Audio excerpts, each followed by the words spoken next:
Okay, so it is indeed a privilege to come here and explain my thoughts on the future of the publishing industry. I've tried to design this talk for both the industry professionals in the room and most importantly for the students. And I threw out that idea a couple of days ago. This is just for the students. You professionals in the room, try and keep up. In just a few years, perhaps you students will be the next speakers in this show, expressing your professionalism. So I'm also going to take a slide I haven't used in a lot of years, but I just want you to understand where my perspective comes from. So I've had directorships at Time, New York Times, international papers. Ziff Davis gives me a broad perspective. As Brittany said, yes, I was one of the founding fathers of High Times. Yeah! And I'm one of the only ones, in fact, the only one I know of, who's been a publisher, an editor, a writer, a journalist, and all these other fine positions to have. That additionally gives me perspective to talk to you today with some confidence. So before I begin, I think I should tell you that Professor Husney and I have been friends for a very long time. Not only friends, but debaters. Yes, we used to travel the country debating each other on the future of the magazine industry. This was the thriller in Philadelphia. Very early on in the 2000s, I took a strong digital position for our industry, and my friend the professor took a very strong pro-print position. We had some great verbal slugfests about the future of the magazine industry. The industry so greatly enjoyed our bantering that we had our own cartoon strip. Yes, the Samir and Bosak's Smackdown. Now, this panel about sums it up. Samir says if it's not ink on paper, it's not a magazine, while I suggest that print isn't dead, but we do indeed need to change. It's those changes that I will talk about today. So let's see if in the end, Mr. Magazine and Bo actually agree. So what did we hear yesterday? We heard about understanding your audience from Liz. Dan talked about bilateral literacy and the power of touch. Deborah, what sets you apart? Linda, magazines? Better believe it. Joe said you can't reach 8 billion people by print. James, print equals credibility. Ray, negative 16 in sales, don't let the data fool you. Ray also said not all titles are created equal. So what is the state of the union? The magazine industry is under stress, and yet we are here under Samir's roof to celebrate the power of print. We are facing unprecedented advertising declines, paper price increases, a newsstand system under stress, and the prospect of huge postal increases. Yet, print not only survives, but for many publishers, as we heard yesterday, it thrives. It might seem inconceivable, but some print magazines have strength, durability, permanence. In fact, for many magazines, print is quite lucrative. I will discuss that point later in my talk. So let's start here. Charles Dickens once penned the now famous line, "It was the best of times, it was the worst of times." I'm going to counter that with a quote from Art Buchwald. Whether it's the best of times or the worst of times, it's the only time we've got. I bring this up while we're all trying to grapple with a changing industry and the best, worst of times we now find ourselves in. We all need to focus on the here and the now. Relying on another quote, Friedrich Nietzsche once said, "There are no facts, only interpretations."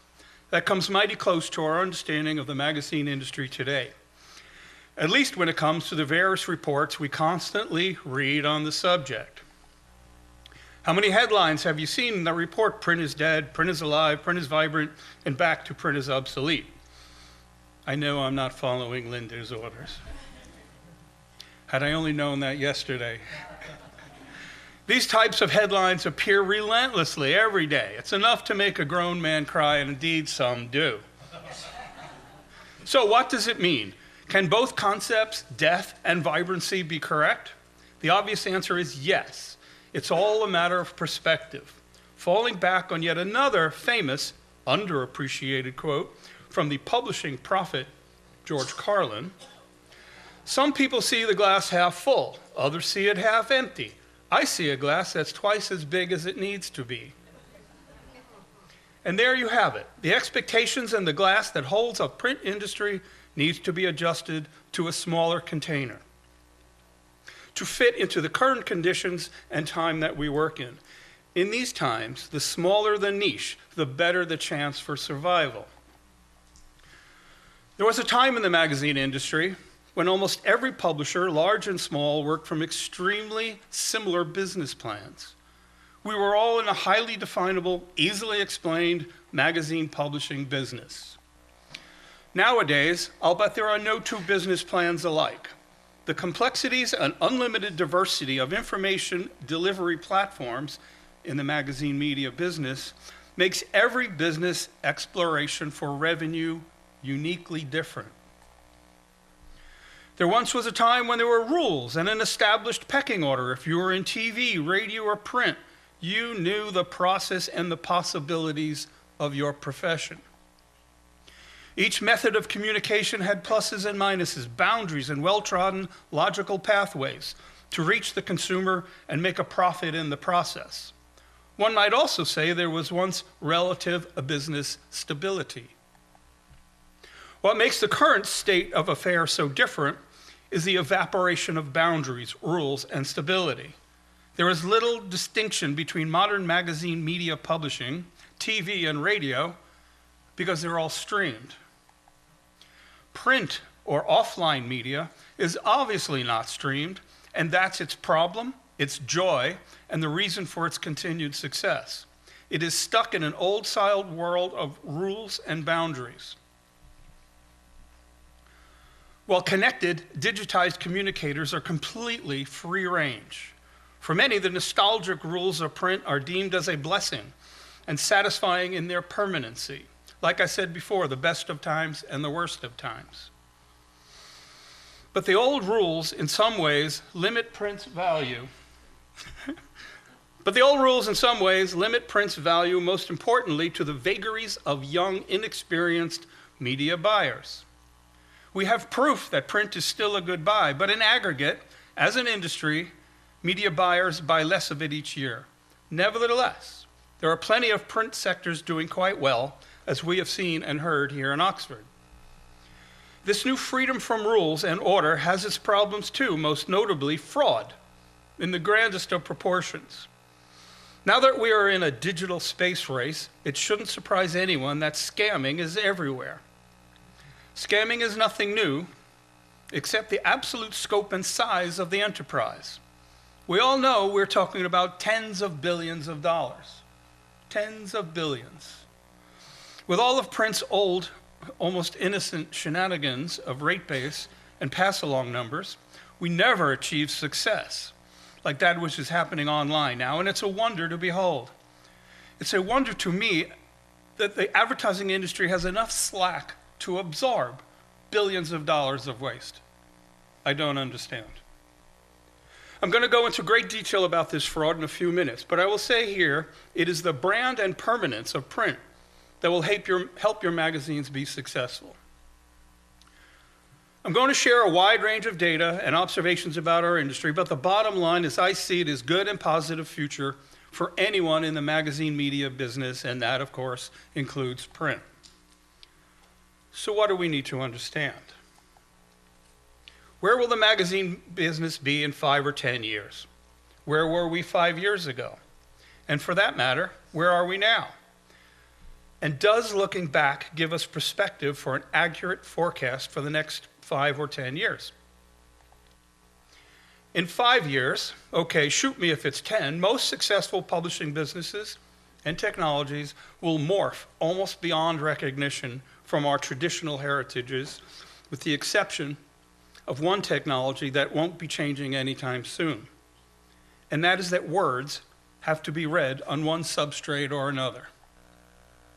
Let me start with this. Most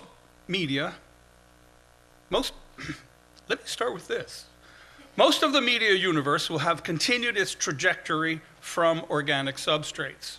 But print will always have its place for those who are willing to pay for it.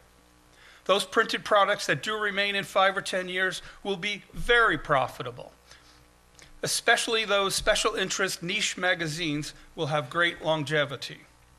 As I have said many times, the print survivors will be considered a luxury item and not an inexpensive commodity product. To those in this room, I ask, is your magazine a commodity or a luxury? What do your readers think? Ask any New Yorker reader what they think. The truth is that there are hundreds, perhaps thousands of publishers doing great these days. Admittedly, not all. But Darwin allows for this in his publishing handbook. Those that adapt to the business conditions at hand have a great chance of survival. And while those who can't adapt, they retire to the jungle. In keeping with the wilderness metaphor, I wrote years ago that there are times of feast and times of famine. Print has gone through a long period where it was relatively easy to feast on the available products of the print food chain. Advertisers and readers were plentiful, and the system could support a wide range of diverse and unusual species. But having grown up in the times of plenty, not all of us are prepared for times of famine. The giant Newsosaurus rex, like Time Inc., is becoming extinct right before our eyes. It is in times like these that giants fall first. True survivors, and there are many, will be nimble, fleet of foot, niche revenue scavengers. I say that today, right now, is the next golden age of publishing. All you have to do is compete with your rivals smartly and in totality, across all markets and all platforms. I know and speak to many successful publishers that are doing that, carving out publishing empires, not on the bones of past giants, but in their own modern terms. So, what do we need to understand? Sometimes it's hard to move past traditional thinking because we are wired to be safe, and that cripples us from creativity. The truth is, we all need to take risk. You have to challenge your assumptions. So let's talk about challenging our assumptions. Let's start here. How is media being consumed today? If you didn't grow up in the internet era, your comfort in it is less than the screenager who has never experienced a lack of instant access to any and all information. Here's a thought. Take your pick from Facebook, BuzzFeed, Twitter, Upworthy, from Pinterest, to the pages of People and Time. These reading experiences are not formatted as traditional magazines or newspapers. Facebook has 2 billion people reading without pagination, as we understand it. There are indeed pages in those platforms, but not a single folio. It's clear that the predominant way that we will read and gather news and information will be digital, unhinged from the concept of continuous pages. How many of you read on your cell phone in the morning the news of the day rather than reading the paper? The lineal, multi-article, traditional experience is changing to a non-lineal, 3-dimensional collection of editorial material organized by both humans and algorithms that change for the individual person by the second.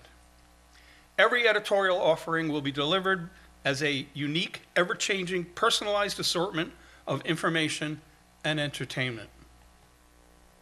The inescapable truth is that print magazines and newspapers are finding it harder to have sustained growth without radically changing their business plans and revenue schemes. Everything I've said is happening right now and will continue to happen. If your company stays with print as the main product, you too can be part of the billions that will be left on the field. It will take hard work, vision, and most importantly, I believe, specialization. It will take true local insights into what your readers are and exactly what information they want from you that they can't get anywhere else. That is one of the keys to your success. What content and data do you have that can't be gotten someplace else? Whatever that is, that's your franchise. The trick will be to stay smart, agile, and very demanding. Only the very best can and will survive. Most importantly, it doesn't matter what the trends of the industry are. Only thing that matters is your individual companies. So as long as you continuously produce unsurpassed editorial excellence in your particular niche, you can do quite well.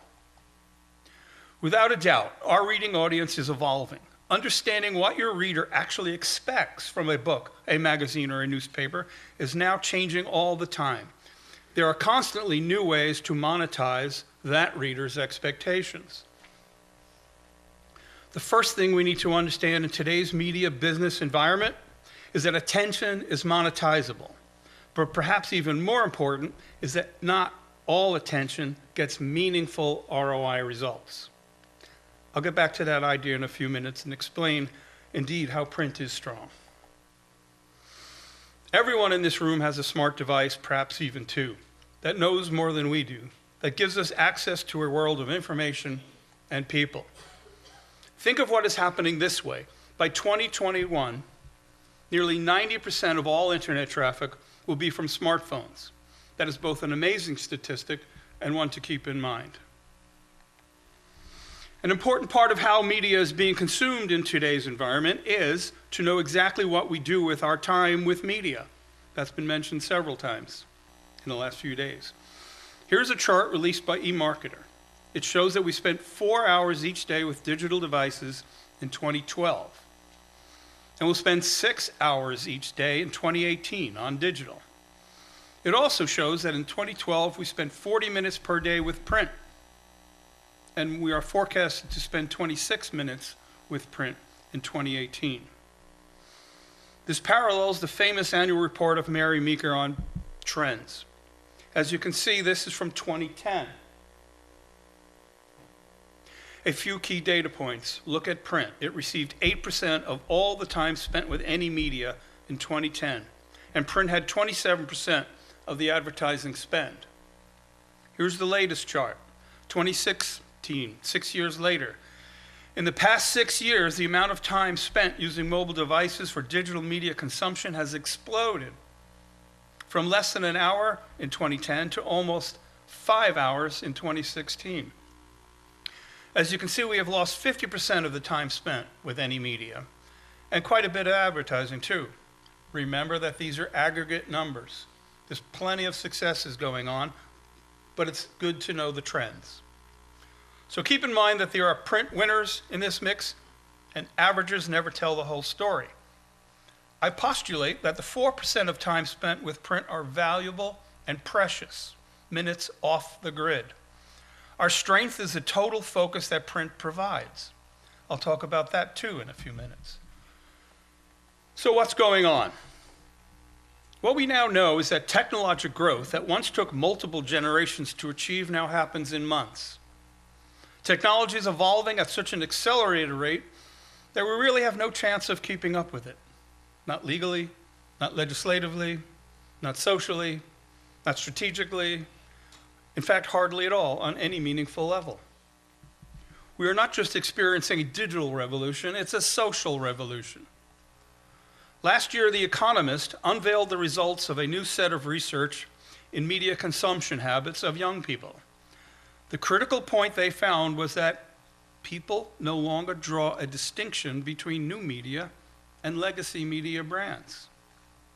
The Economist's Nick Blunden said this generation, and in particular a subset of them, which we've called the generators, is an extremely influential group of millennials as a whole.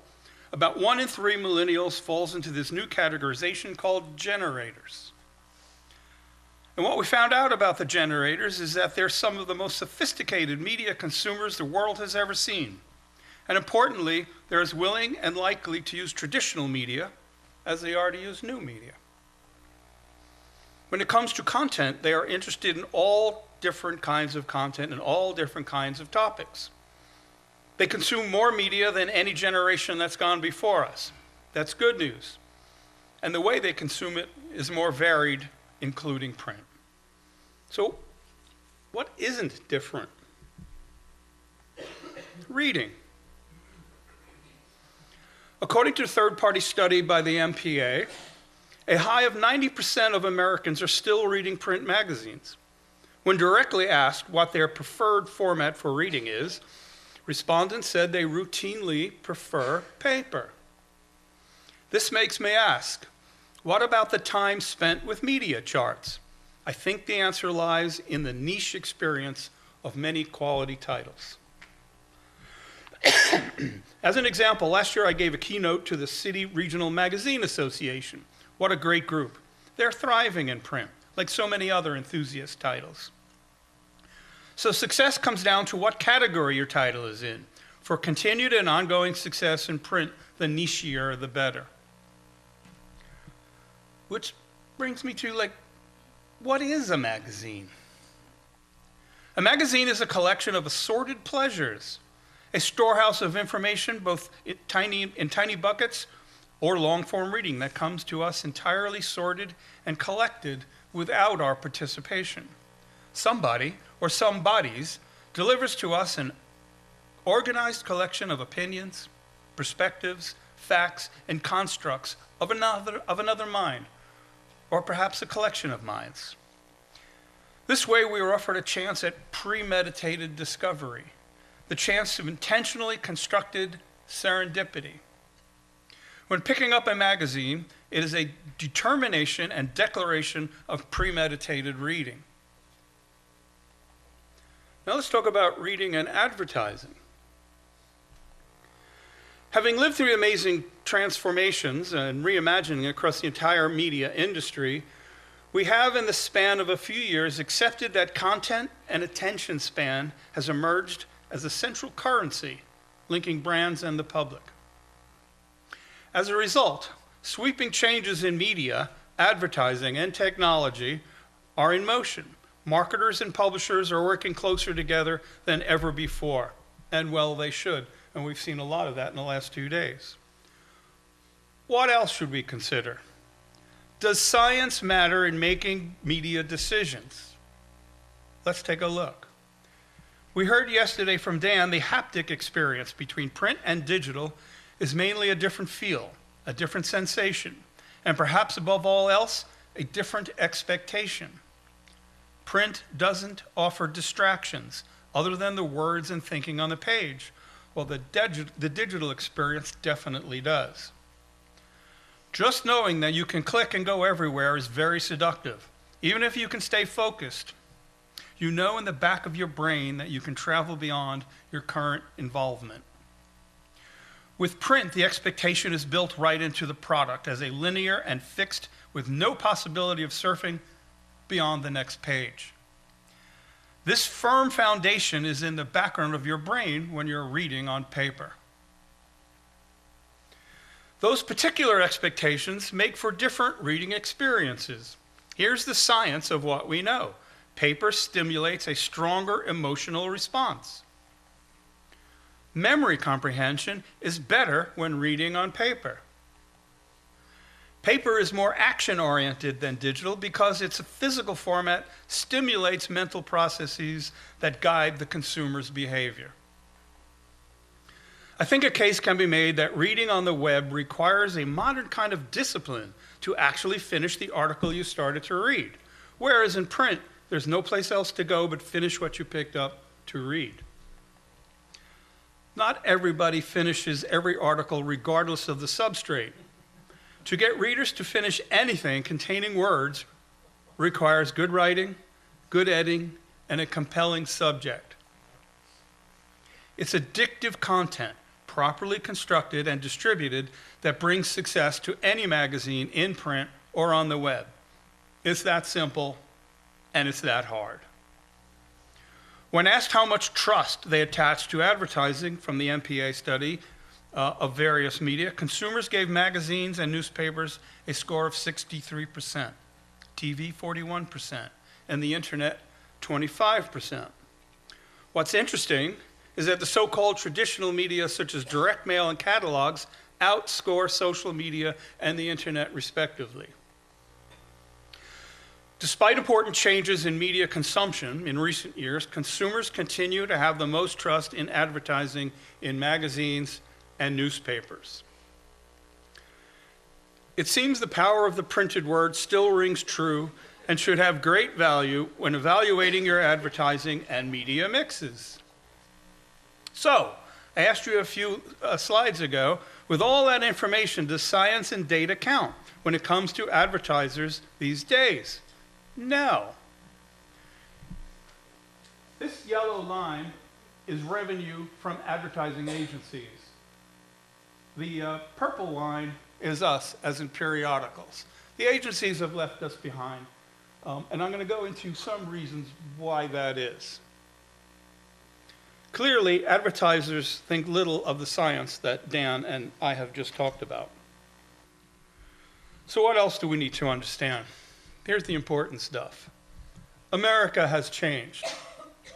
The world has changed. The world is now connected. The world is more sophisticated. Marketing and advertising is more complex than ever before, and in the next 10 years, we'll rely completely on adapting to our largely tech-driven utopian vision of making every single message relevant to the receiver. If you consider yourself able to predict the future with any reasonable degree of accuracy, you'll know that a solid human understanding is absolutely essential for success. And that is what we should all be good at, a solid human understanding. I think we've heard that several times in the last 2 days.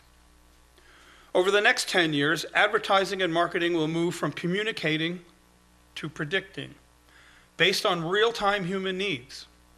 Without a doubt, we're going to witness a shift from obsessing over what advertising looks like to what advertising feels like. Our media lives will be more automated, slicker, and quicker. Advertisers and marketers will know how much we like their ads and programs because our wearables will tell them. And because of this close relationship with brands, every ad you see, even those in print, will be based on who you are. What else do we need to consider? Digital versus traditional. Here is where the majority of advertising spend is going: Facebook and Google and a few others. Why there, you might ask, and that's a damn good question. And we are nearing the meat of my talk for print against digital as it stands today. Over the past 5 years, billions of dollars in advertising spend has moved from print to digital. If you push advertisers or their media agencies for the rationale for this switch, it does not take long to get to the immovable economic argument of CPM. That's the cost to reach 1,000 consumers, cost per 1,000. Rarely can any business sustain itself with a tenfold price premium over its competition. But let's pause for a moment and move our attention from the C, cost, to the M, 1,000, in CPM. Measuring media audiences has never been an exact science, but the recent advances in digital media have lowered that already wobbly bar by several notches further down. Not even the most naive professional believes that the audience numbers of 1,000 that have been bought for, let's say, $10 actually equals 1,000 audience members. The real question is how many of the 1,000 we bought will actually see a digital ad long enough to process it. Of the 1,000 we purchased, how many are actually bots and not humans? Ad fraud is huge and growing as an issue in digital advertising, and the latest data estimates that bots account for at least 10 to 30% of the digital display advertising audience. And that figure increases to 40 to 50% for more valuable ads. Publishers sometimes use traffic sourcing, which is any method by which publishers acquire more visitors to their sites through third-party vendors. They do this to improve measured audience levels at their sites. But when they do use source traffic, it averages out to be over 52% bots, robots, non-humans. The World Federation of Advertisers warned last month that online ad fraud was endemic. The trade body estimates that between 10 and 30% of online advertising slots are never seen by consumers because of fraud. And that doesn't include visibility rules. Now let's ask of the supposed 1,000 that we may or may not have reached despite bot numbers, how many readers have installed blocking software to ensure their browsing experience is ad-free? Let's add this to the thought. Just because you can view a digital ad doesn't mean you will see it. Digital ads have the annoying habit of appearing above, below, and to the sides of the viewing area that the consumer is exposed to. The question is, even if they actually do see it, will they see the ad long enough to process it? Here's the amazingly stupid rule for the web ad placement. If at least 60% of the ad is viewable for 1 second, it is considered viewed by the IAB, the Interactive Advertising Bureau. I could go on for hours about this topic, but in the future, let's take a more skeptical look at the M the next time we do CPM data is trotted out. 1,000 digital viewers is never equal to 1,000 pairs of eyeballs. But what it actually is one of the biggest mysteries and questions in all media today: how is this possibly happening? The law of supply and demand is the real perpetrator in the dysfunction of business as we know it. The new laws of unlimited supply and what looks like unlimited demand has undermined the model that we once understood and profited from for generations. In an environment of unlimited content, there is also by default unlimited advertising. What is the revenue destiny of unlimited ads and unlimited content? The answer? Decreased value. Only material things that are rare and unique have value. The important question here is how rare, how unique, how indispensable are your print publications? Which is why I said at the beginning, not all attention gets meaningful ROI results. And as Deming said, without the correct data, you're just another person with an opinion. Print has the data and the science on its side. We're experiencing is not so much the challenge of adapting to an ever-changing technology, but rather the absolute fundamental shifts in communication patterns and processes. Communication patterns between people and people, between people and businesses, and between businesses and businesses, all have been changed forever. These consist of social and technological advances that cannot be forecast to any great extent. I can't leave this conversation without mentioning the colossus time usurper, social media. There is a place for fast, which is what the internet and social media is. And it's impossible to discount the unrivaled reach the networks offer publishers or the opportunity for content discovery that they offer readers. But equally important is the place for accurate, considered, and deliberate media. Real life is actually slow. It takes professionals time to figure out what happened and how it fits into context. That's the added value of professional publishers bring, figuring out what happened and giving it meaningful context. With the rise of the social stream, too many publishers have joined the rat race to be the first with news or opinions, terrified of being left behind by the crowd. I think that's what Sebastian was getting at yesterday. Remember the days before we started working in magazine media? Before we became coy about being called periodical publishers? For a print-strong, digital-smart agenda, maybe it's time to reconsider the periodical bit of our work to keep print strong. We should consider making moments matter again. Many publishers shifted our business from publishing once a month, 12 moments a year, to the minute-by-minute moments foisted on us by social media. Perhaps we should avoid drowning our readers with a content tsunami and offer the best of the best, which we call quality content, which at the end of the day is content worth paying for. Readers who choose to spend time with your content because they believe that it will be time well spent are readers who will consider paying for your content, who will respond to well-presented, appropriate advertising. These are readers who will buy tickets to your events, who will act upon your recommendations and reviews and go shopping with your affiliate partners. Of all the new metrics publishing is trying to figure out, time well spent just might be the most important and the most lucrative. Here's a slide from the March Digital Innovators Summit in Berlin that I happily attend each year. It says that the New Yorker readers contribute 65% of the magazine's revenue. And better than that, the executives believe they can double the number of paying subscribers by 2023. You want a poster child for magazine publishing? This is it. Don't focus on micro trends. Instead, look for narrow, specific ways you can leverage your let me start over. Don't focus on macro trends. Instead, look for narrow, specific ways you can leverage trends to make your customers' lives easier. Help them be smarter. Make their lives less complicated. Information that helps is what people want on any substrate. No matter how fast the technology changes, all people really want is help. Our job is to connect people, to interact with them in ways that leaves them better than we found them, more able to get where they'd like to go. Most importantly, have them willing to pay for the engagement.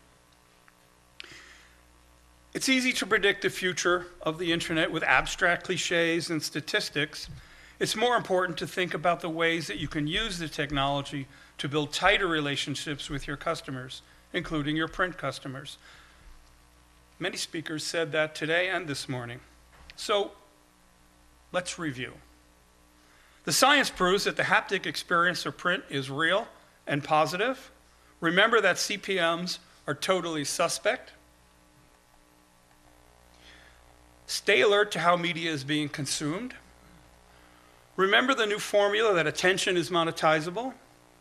Consider that people no longer draw a distinction between new media and legacy media brands. Remember that millennials consume more media than any other generation on all substrates. This is a great time to rethink the unthinkable. This is a unique and historic period where the unthinkable has never been more possible. We live in a period of experimentation, innovation, and entrepreneurism that the world has never seen before. Positioning is everything. Whether you are a student or a professional, the strategic positioning of yourselves and your companies as innovators is the most positive thing you can do in this environment. If you put yourself as part of an innovative future and you manage to work for a company that is a great innovator, you will more than survive, you will prosper and thrive. Be print strong and digital smart, and thank you.